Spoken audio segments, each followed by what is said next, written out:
So the Splatoon franchise to me is one of Nintendo's most interesting franchises because, well, it's something very different. Splatoon 1, of course, came out on the Wii U and was a huge hit, even though it sort of lacked content when it first launched, but it was so different, you know, a third-person shooter from Nintendo. It wasn't anything like we had seen before, the whole Inklings thing and inking everything instead of focusing on just killing your opponents.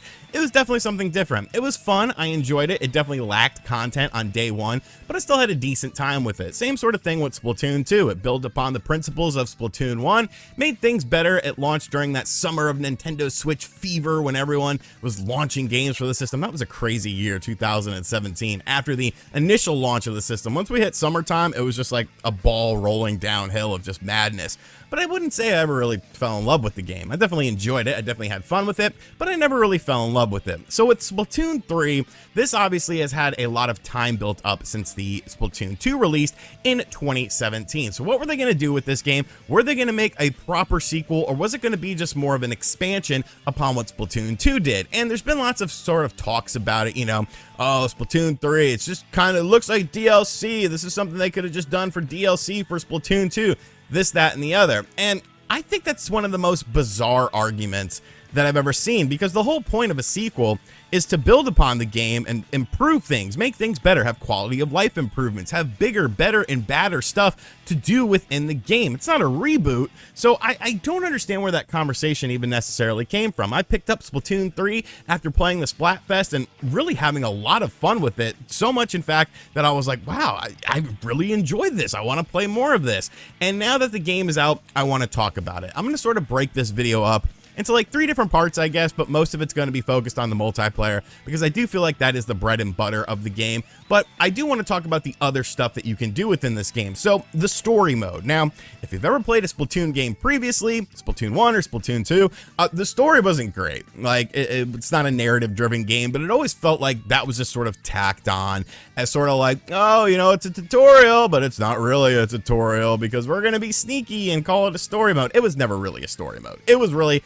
just an extended tutorial. And with Splatoon 3, I was kind of worried about that. I was like, oh, it's going to be more of the same stuff. And initially, like the first 6 missions you do and then the boss battle you do, you're like, oh, great. It's the same sort of thing. But then something happens. I'm not going to really spoil it or anything. It's not really that big of a deal, but something happens. You realize that the enemy that you thought was the bad guy isn't necessarily the bad guy. So now there's some sort of mystery to it. And you get taken to this weird place with all these islands that you have to go through and sort of do things at your own pace. There's sort of an exploration thing to it. I'm not going to say it's open world or anything like that, but you can visit these islands and sort of explore them freely. You basically take your little sidekick and you throw them into things by collecting salmon eggs. When you're salmon eggs, when you have enough salmon eggs, you can throw your sidekick into it and sort of unlock another little portion of the map. There's really no right or wrong way to do it. You can choose to just sort of streamline it and get to the end, or you can explore. And exploration is a good thing in this because you can actually level up your character. There's a whole level system and skill tree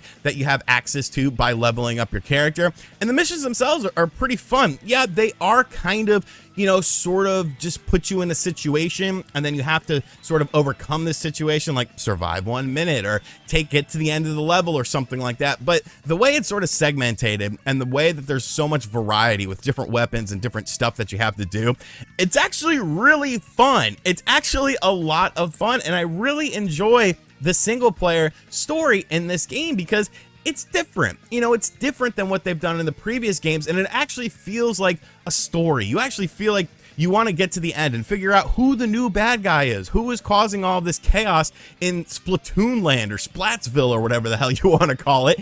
And so I like that. I definitely like the single player stuff. Like I said, it's not, you know, a super in-depth narrative. It's not you're going to be your God of War boy situation or anything like that, but it's actually fun. It actually encourages you to explore, and it encourages you to sort of learn about this world. There's like different artifacts you could pick up to learn about the world of Splatoon. I really enjoyed it. I thought it was pretty cool.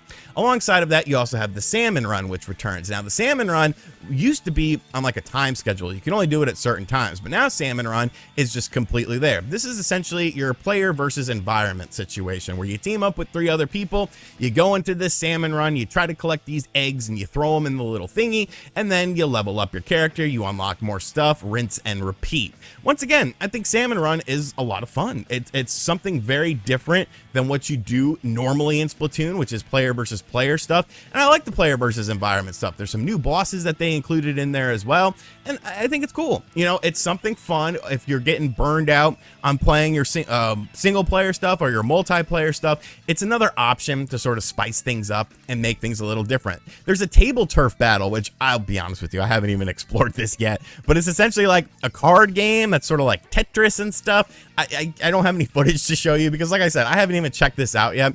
I don't really like card game stuff. I think I've said that quite a few times on this channel before, but it is something there, and you collect cards throughout the world by doing different missions, and you can go to like a little gumball machine and insert some coins to get some cards and stuff like that. It's cool stuff. Now, let's get into the real meat and potatoes of this game, though, and that is the online multiplayer. This game has always been sort of built on online multiplayer. That's the whole reason you played Splatoon, because it was Nintendo's online multiplayer. I want to talk about two things that I don't like before getting into the stuff that I do like. Of course, there is no native voice chat, and you could use your little cell phone app or whatever, but I think that's stupid. And I don't like how if somebody disconnects when you're playing, it just completely washes the game. It completely throws the game out. So if somebody disconnects like right at the very end, which there's really no reason to disconnect. Even if you lose, you still level up your character. The game just sort of is like, oh, it's a wash. Sorry, let's go back to the menus. I don't like that. I think that's something they can fix. But beyond that, the multiplayer is just so much better in this game. And when you're looking at the footage, you're like, okay, it looks like Splatoon. And I mean, it really does. You know, you have your turf war. That's sort of your main thing where you're trying to cover the most area in ink and then rinse and repeat. You constantly do that over and over again. It's sort of the bread and butter, the staple of the Splatoon franchise. And it still works well. You know, it's still a lot of fun. It's still the main game that you play. Of course, you're taking out other inklings on the map as well. And then, of course, you have the rank stuff with Anarchy Mode. And the Anarchy Mode basically has, or the Anarchy battles have different things that take place. It's all on the rotating cycle, much like previous Splatoon games. You have the Splat Zones, Tower Control, Rainmaker, Clam Blitz, and there's a lot more modes in this that actually make it a lot more fun just beyond the turf war. Now, I will say I would have liked to have seen another main mode sort of go alongside of turf mode that you could do in just your standard stuff, because there's other game modes that have been added, such as like the 2v1, but that's only for Splatfest, where it's basically like 3 different teams, but 2 teams are teaming up to take out the 1 team, and you can only do that during Splatfest. I think that would have been really cool to have like a different mode in there. And I guess you could say, well, the Anarchy stuff has some different stuff in it, and like I get that, but you got to be level 10 to get that. And I feel like some people, you know, if you suck at the game, it might take you quite a while to get to level 10. Didn't take me very long, but it might take you very long. But when you're playing online, you quickly see just how much easier everything is to get into. They've really streamlined the Splatoon experience. You remember how when you'd boot up your Splatoon game and you'd have to listen to like, oh, these are the maps, this is the game modes going on. Like, you could completely skip that. You could completely bypass that. You could pull up a menu and go to anywhere on the map. You could go to any game mode on the map, and you could go to any store on the map to get your gear, because you're constantly trying out different gear to level up your character and do different things. Different gears have different abilities, different weapons. You want to try out this weapon. There's new weapons that they've added into the game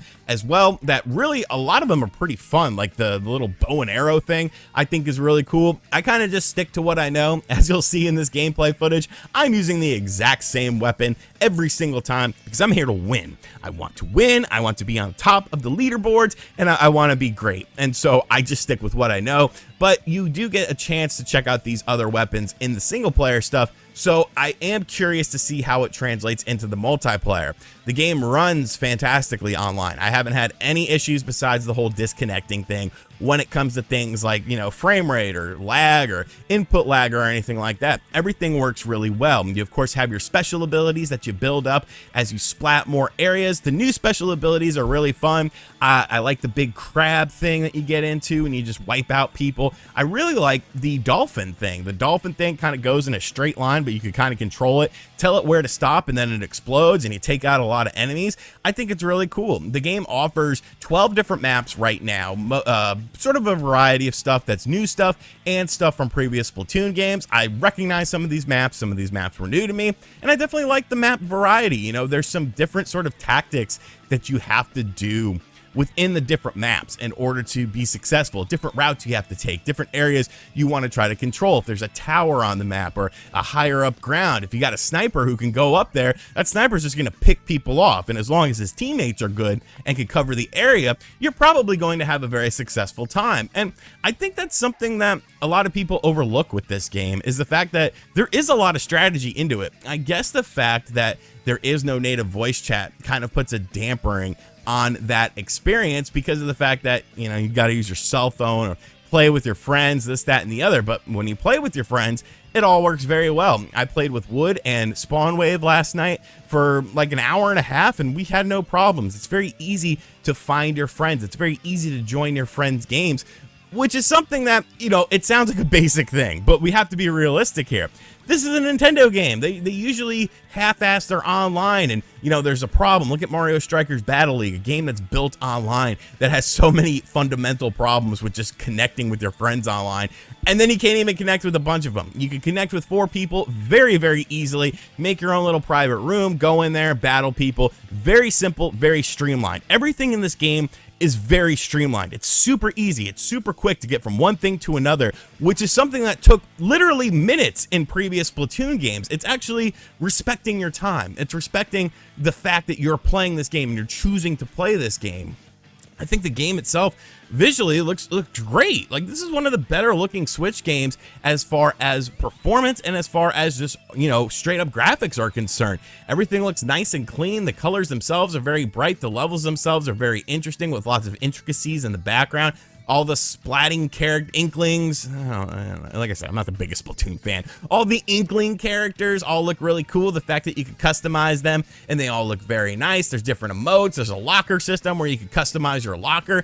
There's a lot of stuff in this game, and it's what a sequel is supposed to be. It's what a sequel is supposed to be.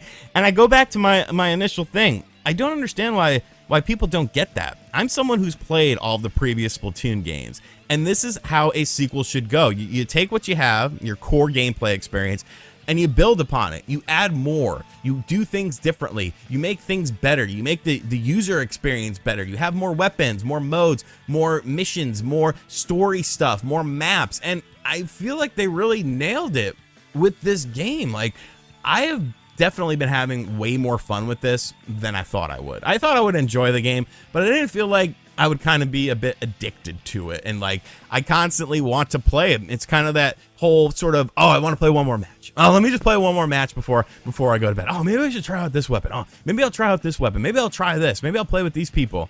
And that's an experience that you want to have with a game that's based on online multiplayer. You know, a lot of people were worried when Mario Strikers Battle League came out, oh, is Nintendo going to half-ass this? Is this going to be an a la carte experience? If they didn't add anything to Splatoon 3 as far as DLC is concerned, whether it's free DLC or paid DLC, this is a complete game. Point blank, period. This is a very complete game. There's a ton of stuff to do here. There's a ton of maps. There's a ton of modes. There's a ton of single player stuff. There's a ton of stuff in this game to make me satisfied. And the fact that they're adding more stuff to it, I think this game could end up being really crazy, you know.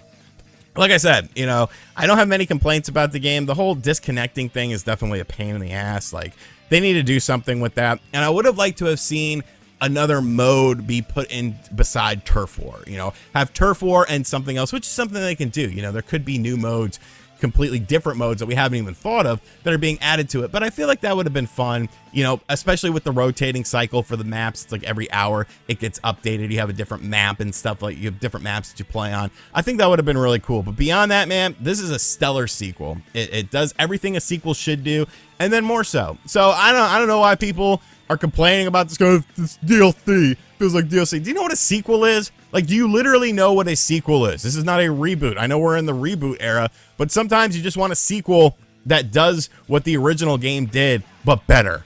And it looks better, and it plays better. And this is definitely that game. So, Splatoon 3, man, buy it, man. I'll see you online, RGT85. You'll see my tag pop up, and I'm going to kick your ass. Or at least I'm going to try to. And if I lose, I mean, I lost. What more can I say?